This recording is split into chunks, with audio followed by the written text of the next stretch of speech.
Sejam bem-vindos ao nosso podcast Diferenciadamente. Eu sou Vitor Maia e eu estou aqui hoje recebendo o diferenciado Gero Marcondes. Eu quero te apresentar primeiro.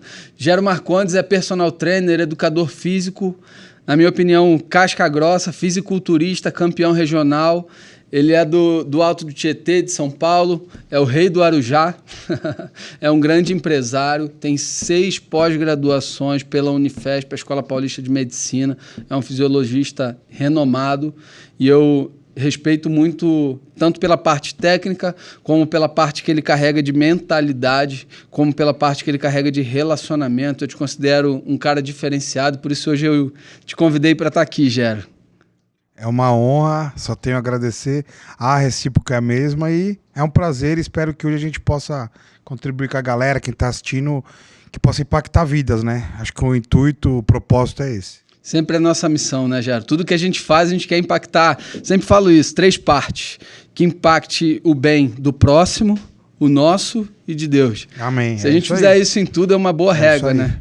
Esse é o caminho. Gerão, eu queria que você contasse um pouquinho, cara, da sua história com o esporte. Eu sei que você é um cara super atleta e você me inspirou e me ensinou muitas vezes sobre vida esportiva, disciplina, tudo isso. Sobre todo esse mindset no que diz respeito a isso. Eu queria que você contasse um pouquinho como é que você começou a fazer o esporte, a treinar, tudo isso. Bom, na verdade, o esporte na minha vida ele começou como? Na verdade foi aos 14 anos. Eu era muito gordinho, né? Então eu tinha mais de 100 quilos. Não acredito, já. Era mais de 100 quilos. As meninas na escola tiravam sarro, era motivo de chacota. E por incrível que pareça, na televisão eu assistia muito o filme do Arnold. Então aquele tempo ainda tinha filmes do Lou Ferrigno, mas eu acredito que eu vim de uma família muito humilde. E no exercício, no esporte, na musculação, na verdade, ali me sinalizou alguma coisa que Deus me mostrou o seguinte, que era o meu meio, que era através do esporte, que era através da musculação, que eu poderia mudar de vida, buscar algo maior, e foi o que aconteceu. Então daí, como eu era motivo de piada, eu falei, peraí, então veio um mindset na minha cabeça, um clique, e eu falei, pô, peraí. Então, eu sei que eu não sou um cara bonito, mas eu falei, mas eu posso ser forte. E ali começou minha trajetória. Por quê? Porque eu peguei aquela dor, a gente chama isso hoje, eu reconheci como força reativa no meio da psicanálise. E dali o que eu fiz? Eu tinha 100 quilos, então tinha o peito aqui, a barriga aqui, e caí para 70 quilos. Entrei numa primeira academia, aos 14 anos de idade. Então você começou na musculação. Aos 14 anos de idade, até hoje. Então, dos 14 anos, e aí, depois de 10 anos de treinamento, aí eu fui competir o campeonato de fisiculturismo. Aí, na verdade, eu virei atleta. Então, ali eu fui entendendo, eu fui usando como uma arma, fui usando como qualidade de vida, fui usando como esporte. Aquilo ali começou a criar raízes na minha vida. Por quê? O que eu aprendi? A disciplina. Então, através do esporte, eu aprendi. O esporte, ele te ensina a lidar com pressão. O esporte te ensina a lidar com resultados. Foi ali que eu acredito que começou tudo que eu tô conquistando até hoje. Todas as raízes é no esporte, é na musculação. Foi mais ou menos o jeito que começou. Então, Gero, você desde 14 começou na musculação e ali foi um grande turning point na tua vida, foi uma chave, foi uma virada, onde você saiu de ser um cara com baixa autoestima para ser um cara confiante, para ser um cara vitorioso. Eu acredito muito no poder que o esporte tem em diferenciar as pessoas também. Eu também joguei futebol quando era pequeno, depois joguei tênis e tive algumas experiências muito boas com esportes, competi em alguns níveis nesses esportes e tenho certeza que isso me fez ser quem eu sou. Na verdade, isso começou pequeno, eu era um menino meio brigão e tal, me botaram no judô, eu aprendi a controlar a força, a equilibrar, a respeitar, eu aprendi que eu podia fazer um monte de coisa, mas que eu não precisava e não devia, que eu devia empregar aquilo só do jeito certo. O esporte é sempre uma grande escola, né? E aí você decidiu fazer faculdade de educação física, como é que isso foi? Então, na verdade, assim, ali, quando eu comecei a praticar musculação, na verdade, eu comecei a trabalhar muito cedo. Entre 12 e 13 anos de idade, eu comecei como servente de pedreiro. Então, ali eu fui descobrindo que, na verdade, o que eu queria para minha vida. E conforme eu ia treinando, lendo, verificando sobre dietas, verificando sobre reeducação alimentar, lendo. Eu lembro que o primeiro livro que eu li foi a Enciclopédia do Arnold. Aquilo foi me despertando. E aí ali eu coloquei um sonho cravado no meu coração, que era o quê? Eu queria fazer educação física. E ali mesmo já tinha muito bem claro que na educação física eu não podia só fazer educação física por fazer. Ali eu via algo a mais, que a gente hoje trabalha com uma equipe multidisciplinar. Então ali estava muito bem claro que eu queria montar um mecanismo que fosse tudo em um lugar só. Então, para mim, na minha opinião, a área da saúde ela tem que ser linkada muito à multidisciplinaridade. Então ali, por incrível que pareça, com aquela idade, eu já tive um insight que eu queria fazer educação física, mas uma educação física diferente, diferenciada. A Organização Mundial de Saúde já fala que o conceito de saúde é o completo bem-estar físico, mental e psicossocial, né? Eu não considero ninguém saudável só porque tem um shape, ou ninguém saudável só porque tem um exame de sangue bom, ou ninguém saudável só porque dorme bem, né? A gente sempre pensa como um estado muito maior, a saúde como um conceito muito maior do que a ausência de doenças, sabe?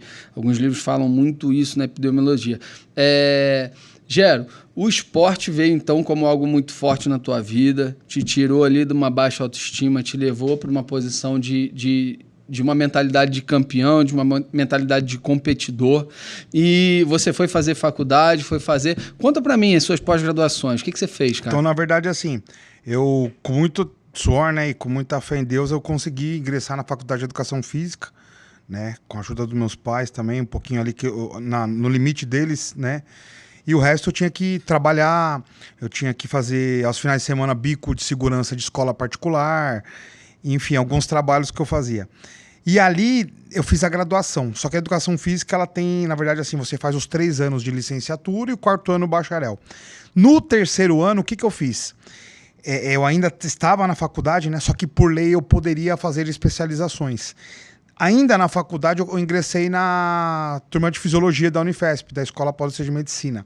E dali eu não parei mais. Aí eu ingressei mais 6 especializações.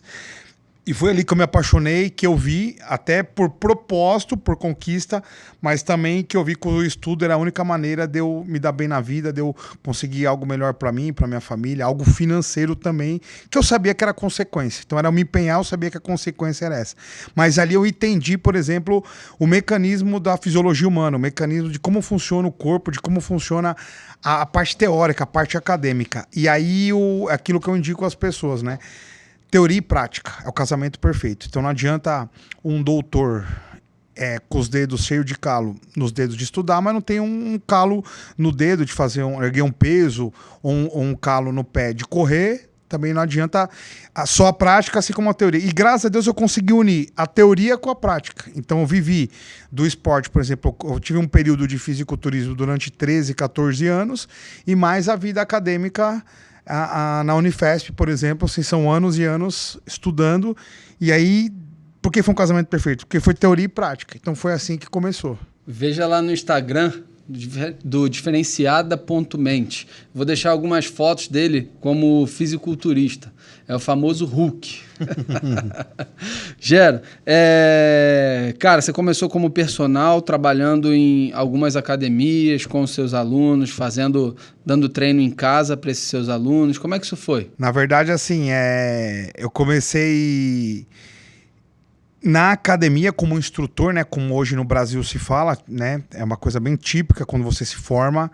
Você era aquele professor que trabalha em sala de musculação e ao longo do tempo fui saindo, virei personal trainer por alguns anos e de personal trainer aí o grande sonho é que eu virei um CEO, fundador hoje da Gero Núcleo de Saúde. Então o caminho foi instrutor, personal trainer e CEO de tá aí, clínica cara, médica. Chegou onde eu queria chegar contigo, né? Você acabou criando uma estrutura, para quem não sabe, hoje ele é o CEO e founder, né, da Gero, que é um núcleo de saúde, é mais que uma clínica, é mais que um estúdio, é mais que um laboratório, mas sim é um núcleo de saúde, já tem 2, agora vai para a 3ª unidade em São Paulo, né? Conta um pouquinho da visão da Gero Núcleo de Saúde, como nasceu, dos desafios que você teve, de qual é a missão, qual é o propósito daquilo ali.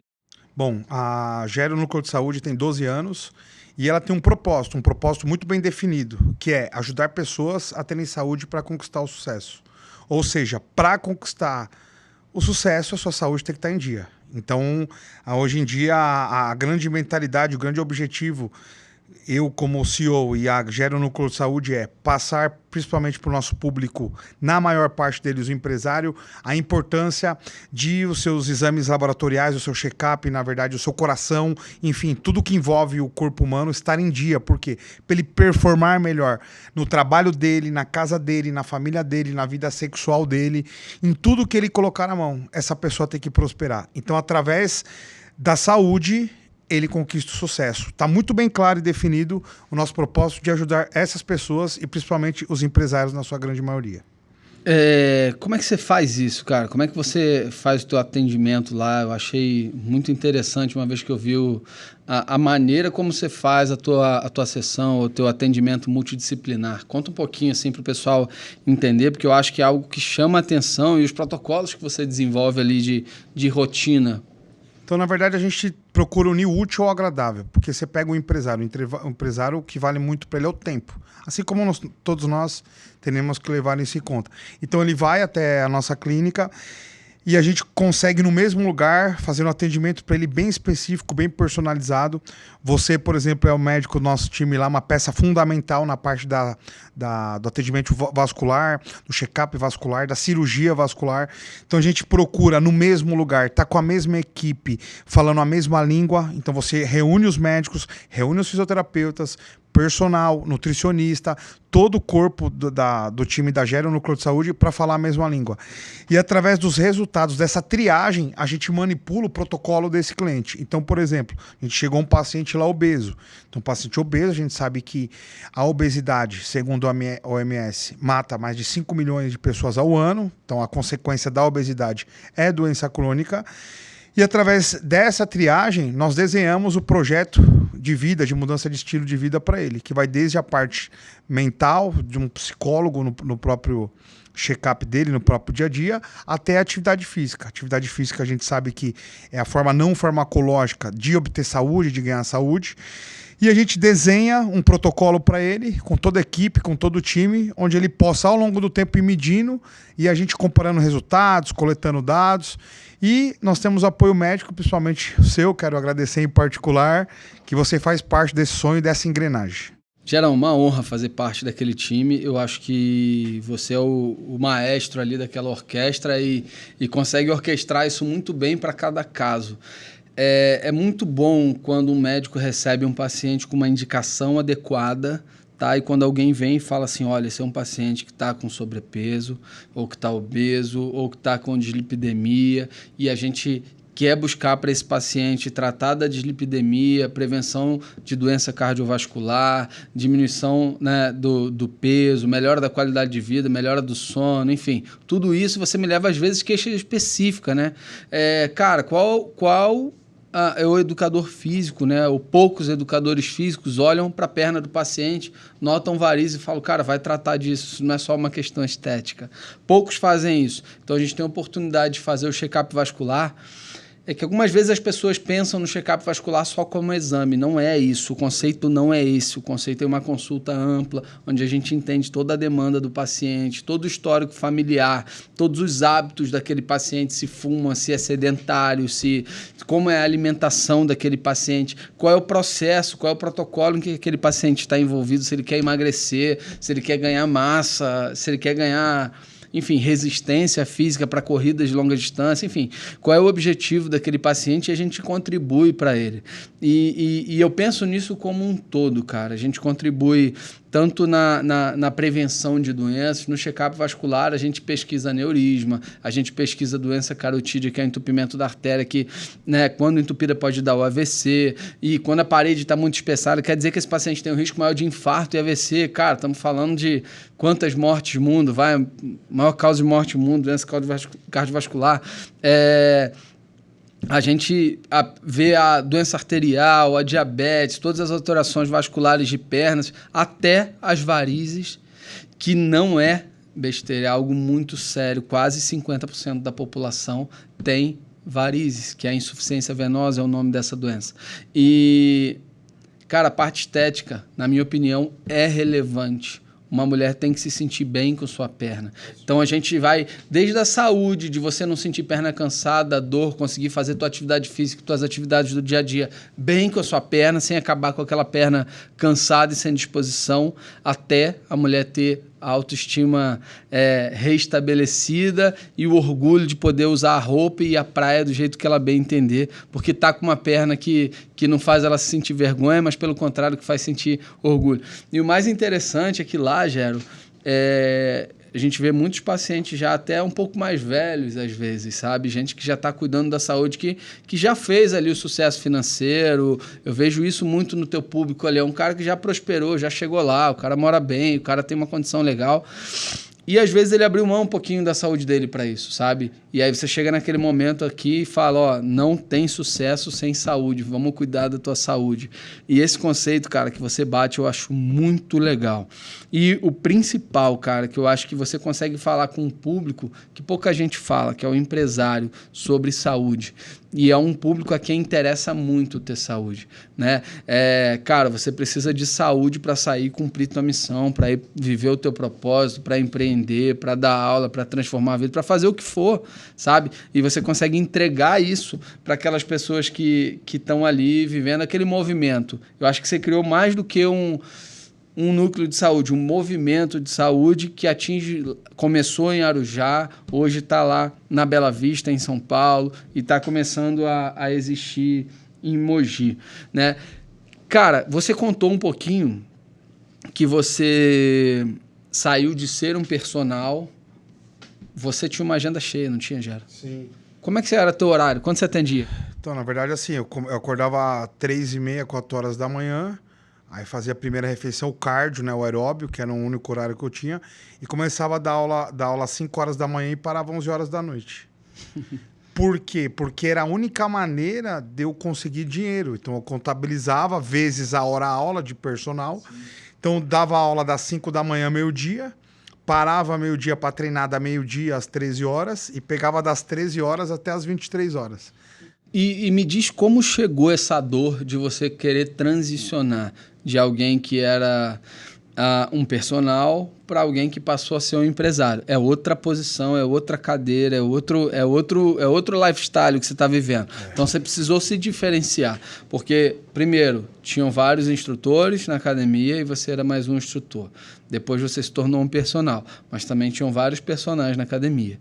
Mas eu não conheço um personal que tem um modelo de negócio como você tem hoje. Como é que bateu essa dor em você? A dor do empreendedor, eu digo. Na verdade, foi assim, eu vejo que o empreendedor, segundo, né, depois de 2 anos atrás eu fiz um curso, né, comecei a entender algumas coisas na neurociência, na psicanálise, a gente vê que só 3% da população mundial tem essa veia pulsante e esse mecanismo genético. Então, eu acredito que ali, uma coisa dada por Deus, já estaria muito bem claro o que eu queria. Por quê? Porque eu não me conformava com o mesmo. Eu não me conformava com o mesmo estilo, com o mesmo resultado. Eu pensava da seguinte forma. Bom, eu tenho 20 alunos. Eu cheguei à média de ter 20, 21 alunos. Chegava uma hora, eu não dava conta. Eu falei, peraí, eu preciso criar um mecanismo que eu duplique, triplique isso. Qual que é a forma? Qual que é a forma de eu agregar serviço, de eu agregar valor? Eu acredito que eu fui a primeira pessoa a desbravar a cidade em questão de trazer médicos da especialidade na nutrologia, da área da nutrição. Eu comecei ali a arriscar e entender e, na verdade, não ouvir as outras pessoas. Porque quando eu comecei a abrir minha boca e contar a minha ideia, algumas pessoas, a maioria delas, desacreditavam. Então eu falei assim, eu vou criar um núcleo, eu vou criar um mecanismo na cidade onde eu vou reunir todos em um lugar só. E aí eu vi que era uma ideia que eu tive que comprar sozinho. Por quê? Porque para quem eu compactuava essa ideia, não acreditava. E aí o que eu fiz? Eu rompi. Então fui, formei, comecei alugando uma salinha, fui reunindo um time, uni psicólogo, nutricionista, fisioterapeuta, médico, e ali começou em 2011, dia 16 de agosto de 2011, está muito bem clara essa data para mim, porque quem é CEO, fundador, sabe, né, da dor. Então ali começou o sonho e ali começou a Gero e eu fui entendendo algumas coisas e conforme os anos, conforme foi se passando o tempo, eu fui agregando, eu fui moldando, eu fui lapidando. Só que isso até hoje, por quê? Porque tem uma frase que eu gosto muito que o conhecimento nunca acaba, né? Então, eu gosto muito dessa frase. Então, porque é limitado, é infinito. A gente nunca esgota a possibilidade de agregar conhecimento. Lifelong learning, é essa a ideia. Então, aí começou a Gera e foi assim que foi nascendo a ideia da multidisciplinaridade, foi assim que vai nascer a união das áreas. E aí, aonde que a gente está hoje, que está crescendo, está indo e buscar melhorar, né? Eu também não estou conformado como está hoje, eu quero mais. E essa é a ideia. Algumas pessoas veem isso como um problema, eu não vejo. Eu vejo como quem tem propósito nunca chegou lá no final, né? Tem que viver ali o processo continuamente. Cara, eu vejo esse desenvolvimento seu como um caminho de alguém que é diferenciado e que, num certo ponto, fez algo que a gente chama hoje que são as core skills, né? Antigamente a gente só falava de soft skills ou só de hard skills. Tem as hard skills que você já tinha ali, que era a tua faculdade, que era a tua pós-graduação, maravilha, as tuas certificações. E aí você começou a desenvolver ali as tuas soft skills, que é a habilidade de comunicação, de relacionamento, de networking, a capacidade de relação interpessoal, de desenvolvimento de habilidade de ser liderado e de exercer liderança. Isso eu vejo que isso foi a roda que te levou para esse outro espaço, né?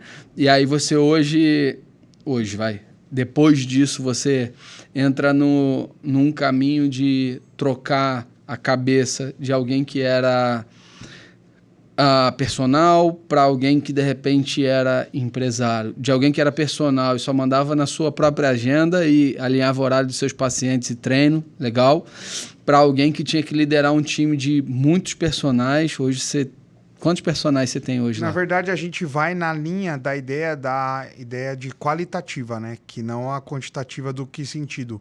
Hoje o nosso núcleo de saúde, a nossa clínica dispõe... Então imagina o seguinte, uma clínica médica que dispõe de um estúdio, onde a ideia é entre 1, 2 ou no máximo 3 pessoas por horário, poucas pessoas.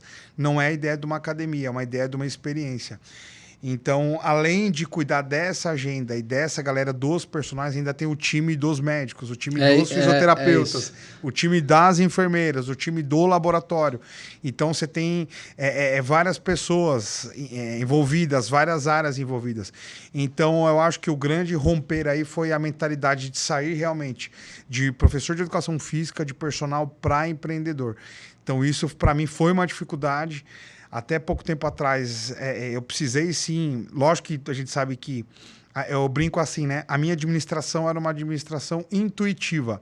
Então, era do jeito que dava. Hoje eu estou mais pé no chão, entendendo mais os processos, entendendo mais até sobre o que a psicanálise fala, o que a neurociência fala, o que a gestão fala. Não é simplesmente hoje ir fazer. Hoje eu estou mais controlado. Continua ainda, a gente chama de pulsão, né? Eu tenho uma pulsão que a gente chama na gestão de pulsão de morte, que é aquele cara que arrisca muito. E ao contrário disso, nós temos a pessoa que tem aquele estímulo de pulsão de vida, que é a pessoa que é mais estabilidade, que é mais medrosa. Então eu estou aprendendo a equilibrar isso, porque você ser demais em um ou de outro também é ruim.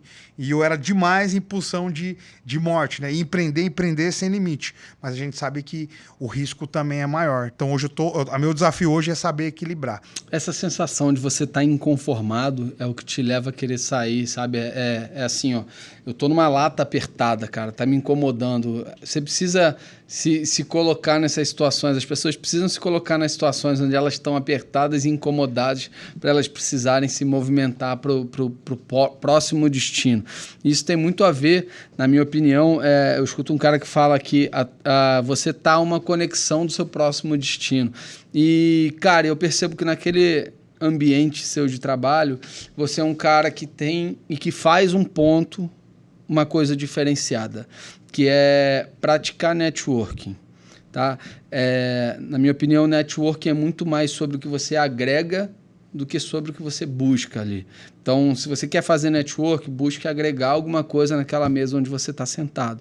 E não vá ali só para buscar alguma coisa que você vai pegar contigo e levar embora. Acho que essa é uma base do network. Muita gente fica querendo fazer networking, que é buscar só o seu interesse o tempo todo. Esses daí são aqueles espalha-rodinhas. Ninguém vai querer ficar nessa mesa ali conversando muito tempo, né? Isso sempre vai ser percebido, né? Então, é muito mais sobre o que você agrega. Networking na minha opinião, sincronizar pessoas de frequências semelhantes num ambiente bom que se chama ambiência, juntando isso, gerando sinergia e fazendo algo mais poderoso e transferindo coisas interessantes e que agregam sempre mais. Então, cara, ontem eu conversava com alguém assim, cara, não tem problema nenhum de entregar um conhecimento que eu tenho para você. Não tenho. Por quê? Porque isso vai me obrigar amanhã a acordar e falar, preciso de algo mais para continuar andando na frente.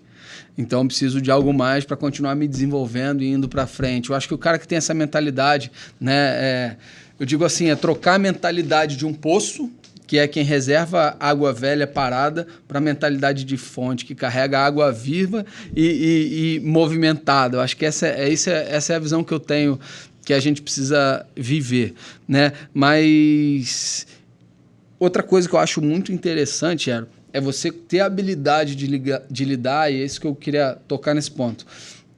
Talvez fosse fácil para você liderar um grupo de personagens ali.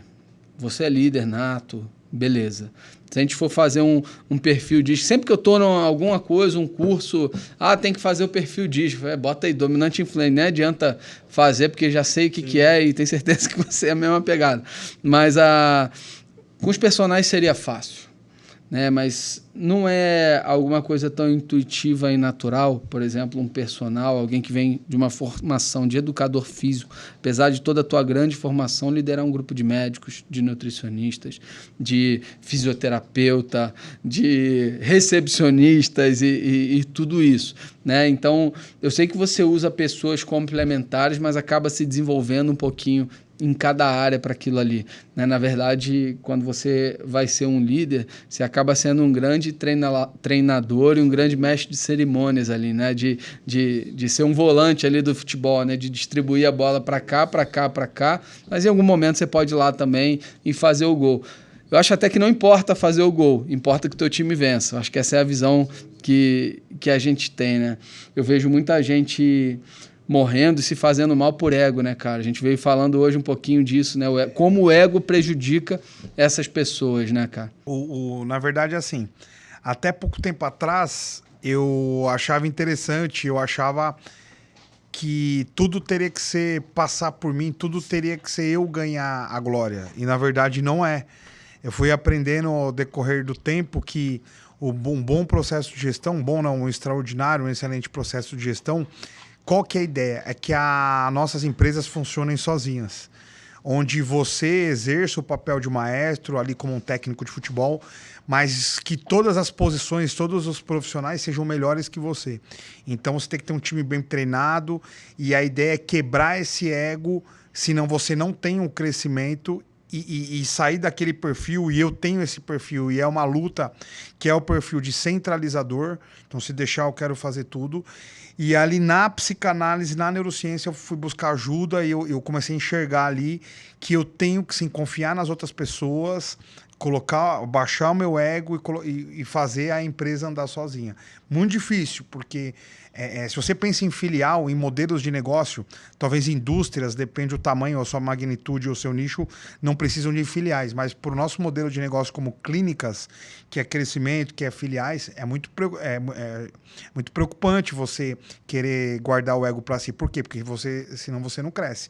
E a ideia é você replicar pessoas melhores que você, criar liderança, para daí sim você deixar um time completo, um time bacana. Eu gosto de brincar, né? Como se fosse a seleção de 2002, que é Ronaldo, Adriano, criar aquele modelo onde as pessoas falam, aquele time ali só tem estrela. É como nós temos que enxergar a nossa equipe, a nossa empresa. Onde as pessoas olhem, cada profissional olhem e falem assim, ali só trabalha estrela. Criar excelentes profissionais. E aí, quem constrói a empresa é o time. Eu acho que é um ponto importante, porque você está falando sobre uma coisa que é educação e cultura, né? E parece simples, mas não é. Implantar cultura e fazer com que isso seja um processo contínuo de educação no ambiente corporativo.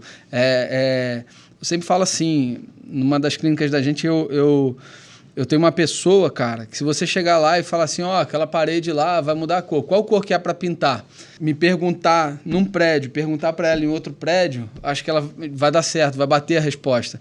E como é bom quando você consegue construir pessoas que vão responder coisas parecidas com o que você responderia, E eu tenho uma outra visão hoje também. Ao mesmo tempo, como é bom ter pessoas complementares. Pessoas, às vezes, uma característica comum de algumas pessoas diferenciadas é ser dominante, é ser influente, é não ter medo de tomar decisão. Cara, gente como a gente pensa que é melhor tomar decisão ruim do que não tomar decisão. É melhor errar numa decisão do que não tomar decisão. Tudo bem, mas às vezes eu acho que é muito importante ter perto da gente as pessoas, ter aquele pente fino, ter aquele conforme cara, não deixa passar uma vírgula ali numa coisa que talvez na nossa aceleração passaria batido, sabe? Então, a complementaridade do time, eu acho que é muito importante, né? Então, eu busquei, e a psicologia explica isso, que é natural você se juntar com os seus semelhantes. Só que seria um problema, cara, montar um time de 11 atacantes. Seria um problema montar um time de 11 goleiros. Né? Por isso que a sociedade perfeita eu aprendi, né, no último curso de gestão que eu fiz, por exemplo, você pega as grandes empresas mundiais aí, tem como característica, por exemplo, 4 tipos de sócios. A gente está falando de uma empresa hoje que vive a sua plenitude, que vive, né, a gente pegar o modelo ali como referência do Shaq Adizes, onde você tem aquela empresa que no papel é namoro, e aí você tem os primeiros 2 anos de empresa, que é a infância, vai ali pro toca-toca, onde começa a sobrar um dinheirinho, e aí você vai para adolescência, vai para plenitude, e ali o que se viu quando você chega na plenitude? Que o legal é você ter 4 tipos de sócios. Então você tem o empreendedor, o produtor, o administrador e o integrador. Por quê? Porque se eu tenho, por exemplo, 2 tipos de sócios, que é 2 empreendedor, eu começo a desequilibrar, aí vem o divórcio. Então, você começar a enxergar ao longo do tempo que é importante você ter pessoas diferenciadas no seu time. Então, o que acontece? O nosso perfil, por exemplo, é o cara que cresce, e o crescimento, o que é o gargalo do crescimento? É desordem. E aí o administrativo, por exemplo, a pessoa que tem essa característica, o sócio, ou um líder, ou um diretor nosso que tem essa característica, ele é o cara que vai arrumar a nossa bagunça. Então, crescer, porque qual que é a ideia? Cresce, organiza, cresce, organiza. A desorganização é o crescimento. Vai desorganizar, não tem problema. Mas se a gente coloca pessoas muito iguais, e aí não. E por isso que é legal essa divisão, por isso que é legal essa diferenciação de papéis.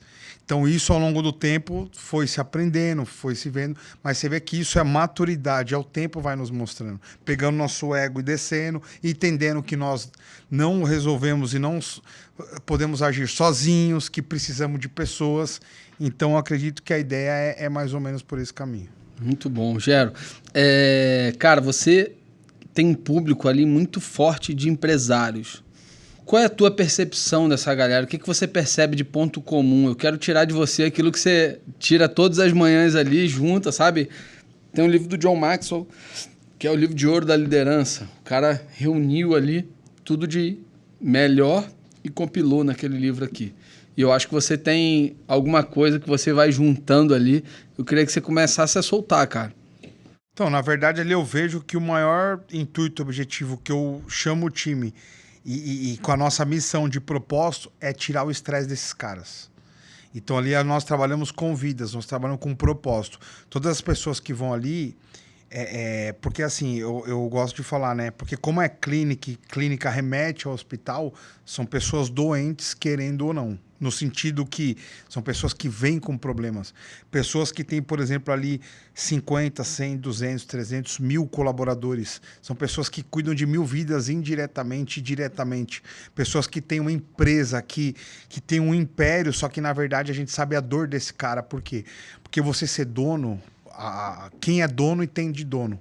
Não sabe o preço que é você ser um CEO, um fundador, um cara que é dono de uma empresa. A responsabilidade, a saúde desse cara. Então ele tem que ser muito bem tratado, muito bem cuidado, porque o estresse que esse cara vive, esse cara é uma bomba relógio. Então esse cara é um cara que merece cuidado, um cara que merece carinho, atenção. E o meu maior valor que eu coloco na minha carta de valores da minha empresa é o número 1, que é o acolhimento. Esse cara ele tem que ser acolhido dentro da nossa empresa. Esse cara tem que ser, se sentir que a clínica, por exemplo, as nossas clínicas, é a extensão da casa dele.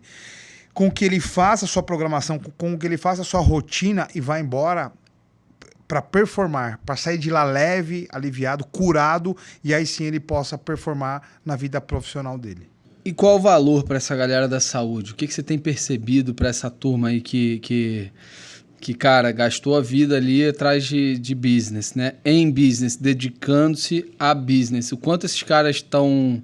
O que eu tô querendo dizer é o seguinte, qual que é o valor que você tira deles? O que você vê de comum nessas personalidades? Então, é uma pergunta muito interessante e é uma pergunta que nos remete uma reflexão. Porque você vê que são pessoas que muitas das vezes acabaram destruindo a sua saúde, pessoas que pagaram um preço muito caro e hoje estão correndo atrás. E aí vem aquelas frases que a gente sabe do cotidiano, que é o que adianta ganhar o mundo e perder a saúde, e por aí vai. Só que assim, são pessoas que ao longo do tempo abdicaram. Frase que eu conheço dessa é diferente, Yara. Jesus falou que adianta ganhar o mundo e perder a sua própria... É isso também, é verdade. É isso daí. Porque isso até um certo período, tudo bem, mas você vê que existem empresários que continuam, e essa conta vai chegar. E aí é como um cartão de crédito. Uma hora a conta chega. Então essas noites, esse estresse, essa vida sem uma alimentação equilibrada, sem atividade física. Então na hora que esse empresário chega para nós, você vê que o cara que vai lá é muito interessante, é o cara que assim... Para ele ter ido à clínica médica nos procurar, ele já tá ruim. Ele só vai... É igual o estresse. O estresse, o que ele sinaliza? Quando você fala assim, eu acho que eu estou estressado, é que você já passou do time. Então, quando ele identifica isso e procura ajuda médica, é porque já passou do ponto. Então, quando ele chega para nós lá, você vê que ele já chega com um problema. Então, assim, pessoas que não fazem rotineiramente um check-up, pessoas que não dormem, pessoas que têm um consumo excessivo de bebida alcoólica, pessoas que têm um consumo excessivo de fast food, pessoas que têm um consumo excessivo de tudo, uma vida totalmente desequilibrada. Então, ele já chega para nós com uma bomba relógio. O preço é muito alto que esse empresário paga. Muito interessante. Assim, eu costumo falar que linha reta, né? A constância não é linha reta, né? Linha reta, se você pegar um eletrocardiograma, linha reta é morte. Assistolia, morte, morreu. Mas é uma continuidade, um pouquinho mais para cima, um pouquinho mais para baixo, equilibrado, mas continuando. Eu acho que você fala de um conceito muito importante ali, que é o cara se esforçar para continuar cuidando da saúde.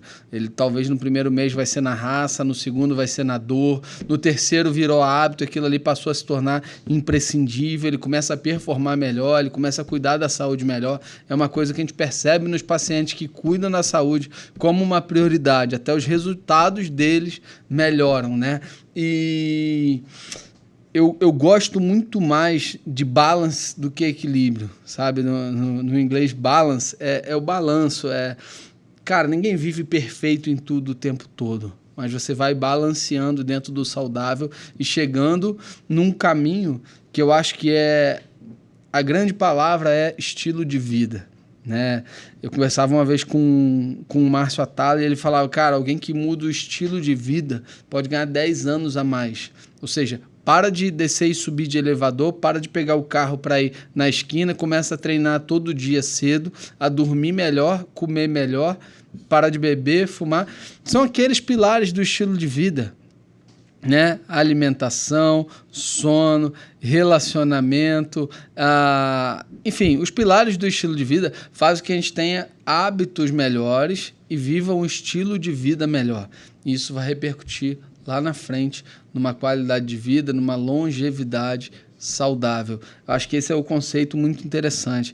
Poxa, quem dera se todo mundo pudesse fazer a prevenção, tratar precocemente de doenças enquanto ainda não chegaram nas suas piores complicações, para que não chegue, e que se tivesse, que fosse tratado prontamente da melhor maneira, né? Isso seria muito bom.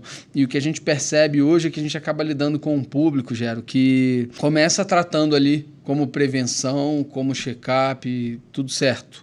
E depois essa pessoa ela consegue ir para um outro nível que é performance, sabe? E performance é muito legal. A gente, cara, gosta muito de performance. Performance é aquele cara que não é mais um problema para ele precisar acordar 1 hora antes ou 5 da manhã para treinar, né? Você treina 4:30 da manhã, eu vou 5:30.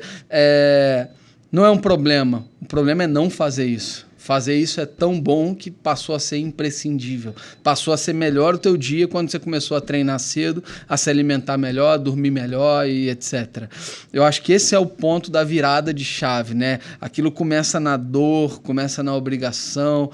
Hoje mesmo eu conversei com um paciente, cara, comecei, tá difícil, mas eu tô indo. No segundo mês ele falou para mim assim, eu tô gostando e agora eu quero trazer a minha esposa comigo. E hoje ele já levou a esposa e falou, você vai ter que ir. Então assim, é muito legal porque aquilo vira um movimento. Saiu só dele, passou para a esposa, passou para os amigos. Quando ele vê, esse cara já está envolvido ali no clube, no treino, no esporte, no lifestyle que vai levar ele a ter uma vida de mais qualidade. Ele estimulou os filhos a viverem essa vida. Seu filho já está levantando quanto no supino com 2 anos? Se der 1 quilinho, ele já levanta. Porque, você vê, é por estímulo, né? Então, o estímulo para uma criança assim como o seu tem quase 3 e o meu quase 2... é a atitude que ele vê do pai e da mãe em fazer atividade física, em criar hábitos saudáveis. Então, o maior exemplo para ele vai ser o que a gente faz, não o que a gente fala, né? É isso. Então, a gente tem que levar isso para as outras gerações, que é o legado. É impressionante, né? Como pensando em educação de filhos, é 100% o que você faz e vive, 0% o que você fala. E a gente precisa se comprometer com seriedade nessa missão de treinar essas próximas gerações, porque tá neles, né, cara? Esses dias eu tava... Às vezes a gente menospreza muito as crianças, os adolescentes, a gente foca muito em desenvolver, em treinar adulto, né, cara? O nosso time, a nossa equipe, nossa galera, enfim. E, cara, o que Jesus fez foi escolher os 12 entre 17 e 24 anos. Cara, olha, o maior legado que existe, na minha opinião, é o Evangelho. E olha quem Jesus escolheu para carregar esse legado, essa galera aí. E às vezes a gente abandona. Essa molecada não vê importância neles. Ao contrário, acho que a gente tem que olhar para essa geração com uma importância e valorizar o treinamento deles de um jeito muito, muito sério, muito comprometido, né? Gerão, tá feliz de estar aqui? É uma honra. Eu queria encerrar, cara, te fazendo uma pergunta, assim. Para você, o que significa e o que é ser alguém diferenciado ou diferenciada? Então, na verdade, essa pergunta eu responderia com outra palavra, e eu vou explicar, que é a palavra extraordinário. Porque o que eu aprendi na vida e com a vida? Que você tem uma régua entre bom, ótimo, excelente e extraordinário. Você tem que buscar, para ser diferenciado, ser extraordinário. Por quê? Porque hoje em dia o mundo, a entrega das pessoas para tudo é mais do mesmo. É mais do mesmo para trabalhar, é mais do mesmo para estudar, é mais do mesmo para viver um casamento, é mais do mesmo para educar um filho. As pessoas, infelizmente, nos dias de hoje, é aquela pessoa que vive no bom. E você não tem que buscar o bom, porque o bom ele é medíocre. O bom faz com que você fique naquela zona de estabilidade. Então, para qualquer exemplo, você não tem que buscar o normal, você tem que buscar o anormal, o ótimo, o excelente. Você vai trabalhar numa empresa para alguém, seja para quem for, ou onde for, não interessa. Faça algo extraordinário, faça algo a mais. Se você trabalha 44 horas por dia, trabalhe 44 horas e 1 minuto. Porque hoje em dia a régua está tão escassa que você trabalhar 1 minuto mais que o outro, que é o colega do seu lado, você já é diferenciado. Mas hoje eu acho que para você ser uma pessoa diferenciada é você parar de entregar mais do mesmo. Em vez de você entregar algo bom, entregar algo extraordinário. É assim que eu defino o que é ser diferenciado. Excelente, Cher. Obrigado pelo tempo, obrigado pela tua companhia maravilhosa, por compartilhar tudo isso. Diferenciado, diferenciada, vai cuidar da tua vida, vai fazer o que você precisa fazer, vai fazer a diferença, né? Vai dar a Deus um motivo para te manter vivo e a gente se vê na próxima. Não fica assistindo um monte de episódio, não. Vai viver a vida, volta outro dia aqui e assiste de novo.